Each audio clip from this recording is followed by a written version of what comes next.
Decíamos que abordábamos el tema de la sequía en el campo uruguayo. No llueve como se debe y el campo se comienza a complicar. Ganadería y soja ya están en problemas. Pero no es nuevo el tema, ¿no? Para los productores ganaderos el final de 2020 se presenta negativo por todos lados. El precio del novillo gordo hace un mes y medio que se mantiene en caída constante y las otras categorías tampoco repuntan y la oferta aumenta, ¿no? Estamos en contacto telefónico con Guillermo Franchi, ingeniero agrónomo, vocero de Un Solo Uruguay. Guillermo, buen día. Buen día, José Luis, ¿cómo anda por ahí? Muy bien, muy bien. Bueno, Guillermo, a ver, ¿cómo se puede abordar este tema? Bueno, el tema de la sequía se complica ahora, pero no es un tema que haya empezado ahora. Venimos prácticamente ya con un año desde octubre del año pasado ya venimos complicados con el tema de la falta de agua. Sí. No tuvimos otoño, que es el segundo escalón de producción de pasto, y no tuvimos primavera 2020, que es el principal escalón de producción de pasto, es lo que asegura muchas veces el pasto para el resto del año. Como te decía, estamos juntando la cabeza con la cola este año, en un año entero de déficit hídrico. Te puedo decir que ha llovido un poco más, por lo menos acá en esta zona y en muchos lugares, inclusive es peor, ha llovido el 50% de lo normal que llueve en un año. Eso ustedes lo verán permanentemente también en los informes de cómo está el río Tacuarembó, el río Uruguay, que últimamente en la prensa ha aparecido bastante. Sí. Bueno, el río Negro, que ha estado en niveles ínfimos, el lago Rincón de Bonete hace más de un año. Y bueno, es un tema que ya deja de ser coyuntural, por eso desde el movimiento volvimos a reflotar algunas ideas y algunas medidas que planteamos a principio de este año. El tema de la sequía en Uruguay ya tiene que dejar de verse como algo que viene esporádicamente o que cada tanto tiempo se da, sino que, a ver, si analizamos los últimos años, tuvimos 3 secas, un año lluvioso y uno normal. O sea, si el 60% del tiempo vas a tener problema de agua, bueno, empezá a pensar que puede llegar a ser un problema de carácter permanente. Entonces hay que buscar medidas y los organismos oficiales tienen que ponerse las pilas y pensar, porque esto le pega al productor, pero le pega a toda la economía. O sea, todo lo que no se produce deja de tributar y deja de mover, y son menos fletes, menos cosechadoras, menos servicios, menos siembra, y bueno, y eso es un problema. Pero además se suma a este problema que lo tiene, por ejemplo, la lechería, la agricultura y la ganadería, como lo decías vos recién muy bien ahí. A ver, hay gente que ya se está comiendo las pocas reservas que se hicieron. Uh-huh. Reservas que iban a ser para el invierno que viene, ya le están echando mano. Durante todo el año se comieron las reservas del año anterior. O sea, entonces viene complicada. La lechería está en un cruce bastante complicado con el tema de la oferta forrajera, y a la ganadería, que le viene pegando mal, muy mal, porque no nos olvidemos que la mayor parte de la ganadería se hace a campo natural, y los campos este año no hicieron volumen de pasto, y las praderas se secaron, ahora ya está todo reseco.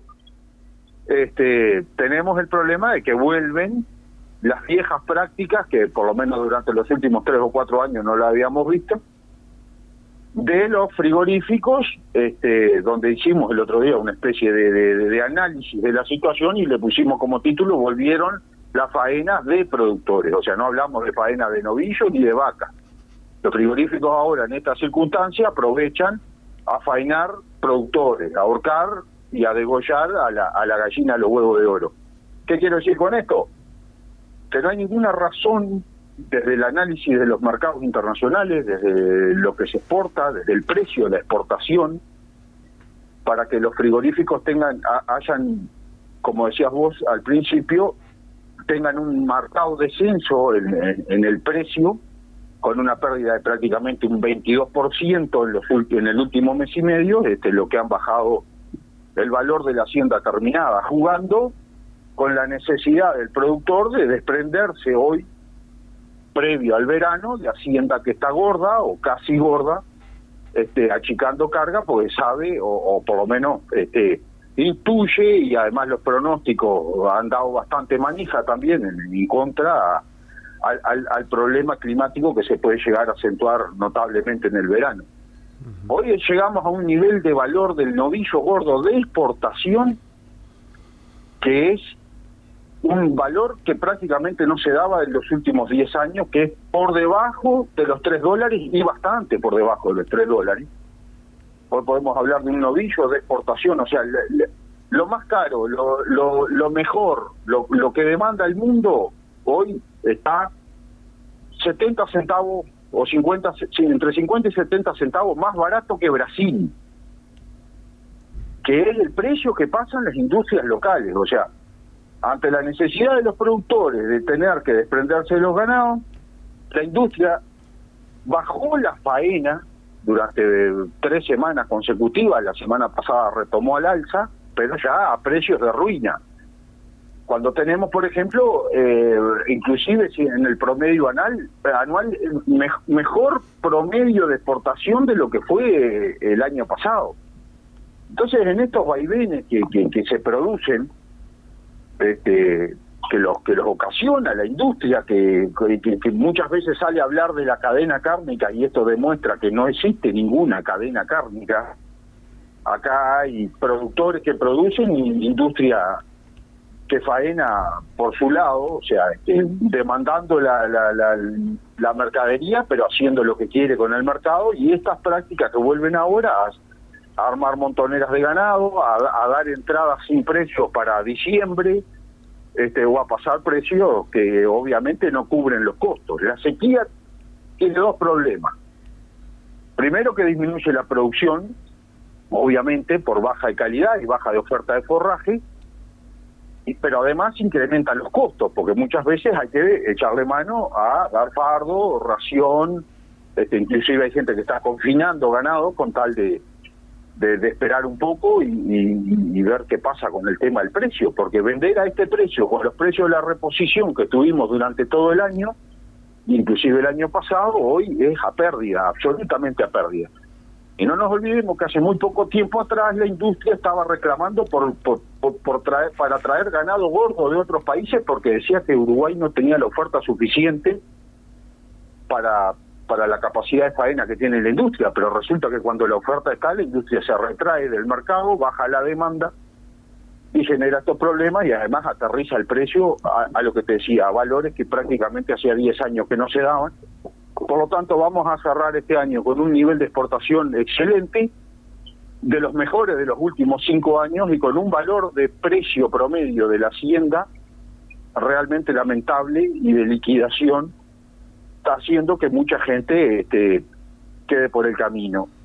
Esto, a ver, tuvimos este año récord absoluto en existencia, llegamos a un récord en existencia de cabezas de ganado en Uruguay, llegamos a un mito de los 3 millones de terneros, además se pasó la meta de que Uruguay genere 3 millones de terneros, y eso, en vez de alentar a que la industria apoye esto, aunque sea con los precios, porque nunca ha apoyado de ninguna otra manera, además, ya lo hablamos a esto, pero a la industria, la operativa industrial la financian los productores, la industria no participa en absolutamente nada, no apoya a nadie, no financia nada, lo único que hace es comprar y faenar, pero en una competencia o en un mercado donde queda determinado por 2 industrias fijan el precio, las demás acompañan. A ver, no son ningunos Papá Noel los industriales nacionales, podrían decir no, estos precios no, pero todos aprovechan la volada. Acá el mercado está totalmente concentrado en una industria muy grande y en otra que la acompaña, que inclusive se está hablando de una fusión entre las dos. Y bueno, y al medio queda todo el estímulo que debería generar la industria para que la producción nacional crezca, para que siga creciendo, y ese estímulo es lo que se pierde con estas cosas. Una vez más, y me acuerdo de la década del 90, o a fines de los 90, cuando Chacho Hughes era presidente de la Federación Rural, sí, que decía, producir 3 millones de terneros se nos puede volver en contra por la gran oferta de ganado que va a haber y la industria degollando al productor, y es es lo que empieza a pasar ahora. Entonces, tenemos que producir más. Esa es la pregunta. ¿Tenemos que apostar a producir más? ¿O hay que producir menos para tratar de mantener un precio que al productor le sea medianamente viable? Y en esto entran en juego los organismos oficiales, ahora vamos a entendernos. INAC. En la mesa de INAC se sientan a discutir todas las semanas productores, industriales, representantes del gobierno. ¿De qué hablan? ¿Qué discuten? A ver si los chorizos en las carnicerías tienen los chorizos artesanales, eso que quieren hacer ahora, van a ser en ruedita o en piernita. A ver si el peón o el capataz puede llevarse un cordero fainado, y no como ahora que lo prohibieron, que pueda llevarse para la fiesta a fin de año. Uno no puede andar con carne, aunque sea de su propiedad, llevarla para el pueblo, por ejemplo. ¿Qué hace INAC? ¿O es solamente un instituto o una oficina de promoción? Ahora se abre una oficina en Asia, posiblemente en China, para promocionar lo que venden los frigoríficos en Asia. Bueno, si va a ser una oficina de promoción de la industria frigorífica, que cambie el nombre, que no sea el Instituto Nacional de Carne, que sea el Instituto Nacional de Promoción de la Industria, o la Oficina de la Industria, no sé, que le cambien el nombre, pero que no sigan pidiéndole a la gente, porque INAC pagamos todos, va implícito en el precio de la carne, pero además los productores pagamos una cuota parte extra en cada venta de ganado que va para INAC. Y bueno, que realmente se discutan estos problemas, porque esto genera un problema. Todos aplauden cuando se produce mucho, pero nadie dice nada cuando a uno le arrancan la cabeza con el precio, cuando le generan estos problemas. Y además, ¿qué hace el Ministerio de Economía que no dice nada? ¿Qué hace el Ministerio de Ganadería que tampoco dice nada? A ver, ¿cuánto se resiente la recaudación de DGI por esta baja en el precio del ganado? No olvidemos que los frigoríficos son agentes de retención de impuestos. O sea, uno embarca y ya el frigorífico saca la cuota aparte que va para la DGI. Si nosotros pensamos que en un año hemos perdido más de un 30% del valor, está claro que la recaudación por este concepto bajó un 30%.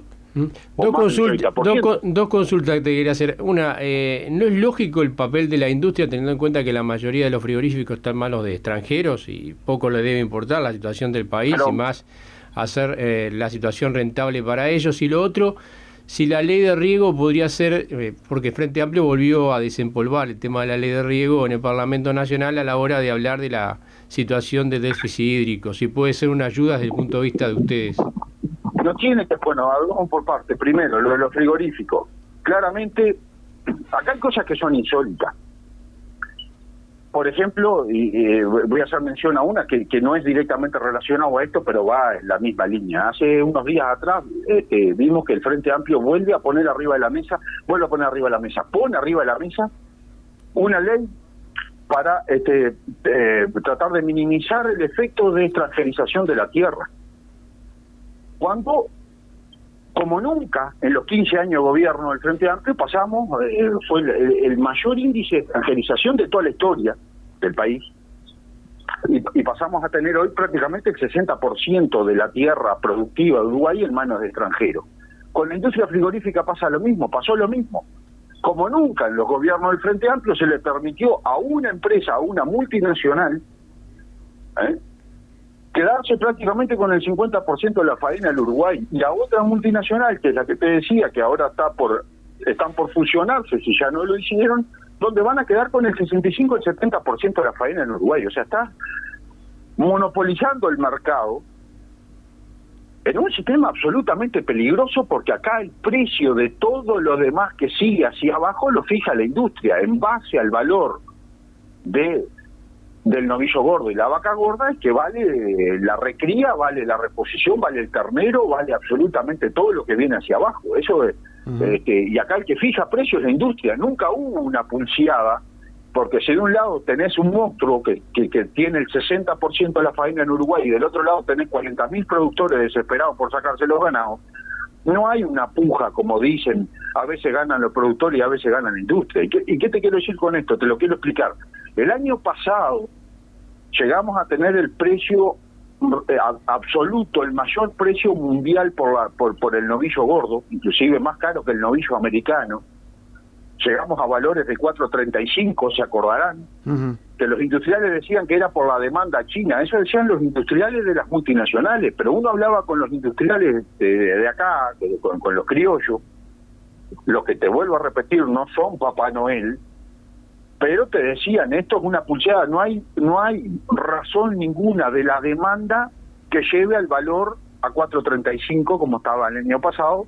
Lo único que hay es una pelea interna o un intento de estas multinacionales de tratar de fundir a la industria de capitales, a la industria más chica, la de capitales nacionales. Un minuto, Guillermo. Año pasado. Nos queda un minuto. Entonces, y tenés que responder sobre la ley de riesgo. Claro. También. Bueno, acá está claro lo de la industria, el papel que juega la industria en la pseudo cadena cárnica, como le quieren llamar, y lo que lloraron durante este año para importar ganado gordo y cuando hay ganado no lo quieren matar, o lo matan a precio de pollo.